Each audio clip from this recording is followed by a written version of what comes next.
కాలయాపన చేస్తా, ఎంక్వైరీ చేయాల్సిందే, తప్పదు. కానీ వీడు చేసిన పనులన్నీ మనం ఎంక్వైరీ చేయకపోయినా కూడా హైకోర్టు కూడా చెప్తా ఉంది ఇప్పుడు టీటీడీది.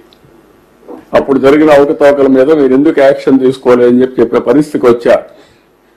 ఒకటి రెండు కాదు కదా, వ్యవస్థని మొత్తం కుప్పగొల్చారు. ఇప్పుడిప్పుడు అవన్నీ కూడా వ్యవస్థలన్నీ కూడా బాగు చేసి మళ్ళా ట్రాక్ లో పెట్టే పరిస్థితి వస్తే బురదల్ల రాజకీయం చేస్తున్నారు. దీని నథింగ్ అబౌట్ బురదల్ల రాజకీయం. ఏంటి దానివల్ల 20 టీఎంసీ నీళ్లు ఏమైపోతుంది?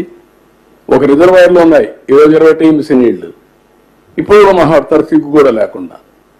ఈ సంవత్సరం మేము చేసాం అందరినీవో 3,800 కోట్ల రూపాయల అడ్మినిస్ట్రేటివ్ శాంక్షన్ ఇచ్చి 730 కిలోమీటర్లు కెనాల్స్ వెడల్పు చేసి అటు కుప్పం ఇటు మడకసిర నీళ్లు తీసుకెళ్ళాం. అది రాజకీయం. అన్ని చెరువులు నీళ్ళు ఇచ్చాం.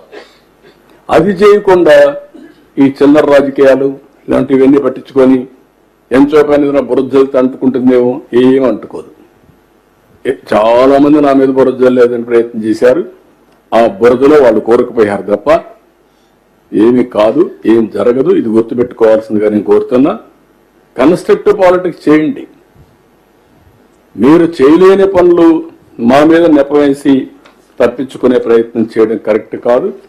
ఫైనల్ గా ఒకటే చెప్తున్నా, ఈ ప్రాజెక్టు ద్వారా రాబోయే రోజుల్లో నదుల అనుసంధానం నాకు ఒక కోరిక ఉంది.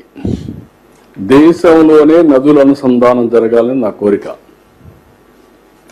ఒకప్పుడు 2000 సంవత్సరాల్లో గంగా కావేరి అనుసంధానం జరగాలని ప్రధానమంత్రి వాజ్పేయి గారి మీద చాలా ఒత్తిడి తీసుకొస్తే అప్పుడు ఆయన ఒక టాస్క్ ఫోర్స్ వేశారు. సురేష్ ప్రభుని టాస్క్ ఫోర్స్ చైర్మన్ కూడా వేశారు. అది జరుగుంటే జరగాలి. అది జరిగితే ఈ దేశంలో నీటి సమస్య ఉండదు. ఎక్కడికక్కడ ప్రతి ఒక్కరు కూడా అడ్డం పడతారు. కానీ దేశమంతా జరిగి పై నుంచి కింది వరకు కానీ సర్ప్లస్ డెఫిషిట్ రీజన్స్ అన్ని కవర్ చేసుకుంటూ వస్తే దేశం మొత్తం సస్యశ్యామలం అవుతుంది. ఇది చేయాల్సిన అవసరం ఉంది. నేను ఇటీవల కాలంలో ప్రధానమంత్రి గారిని అడిగితే వారు ఏమన్నారంటే, మీరు రాష్ట్రంలో ఇంట్రా రివర్స్ చేయమన్నారు. ఇంట్రా రివర్స్ మీరు చేయగలిగితే రేపు రాబోయే రోజుల్లో ఇంటర్ లింకేజ్ కూడా మనం ఈజీ అవుతుంది. అది నెక్స్ట్ స్టెప్ చేద్దామన్నారు. ఆంధ్రప్రదేశ్కి ఒక అడ్వాంటేజ్ ఉంది. ఆ అడ్వాంటేజ్ అంటే బైఫర్కేషన్ వల్ల ఇబ్బందులు వచ్చాయి. గోదావరి, కృష్ణ, పెన్నా, వంశధార అన్ని సముద్రంలోకి ఇక్కడి నుంచి వెళ్తాయి. శ్రీకాకుళం నుంచి నెల్లూరు వరకు అన్ని రాష్ట్రాల్లో ఎక్కడి నుంచి నీళ్లు వచ్చినా, కడాన వరదల్లో మనం ఉంచిన కడాన నీళ్లు ఇక్కడి నుంచి సముద్రానికి పోతాయి. ఆ సముద్రానికి పోయే నీళ్లు కొద్దిగా కానీ మనం వాడుకోగలిగితే నష్టం వస్తుంది, లాభం వస్తుంది.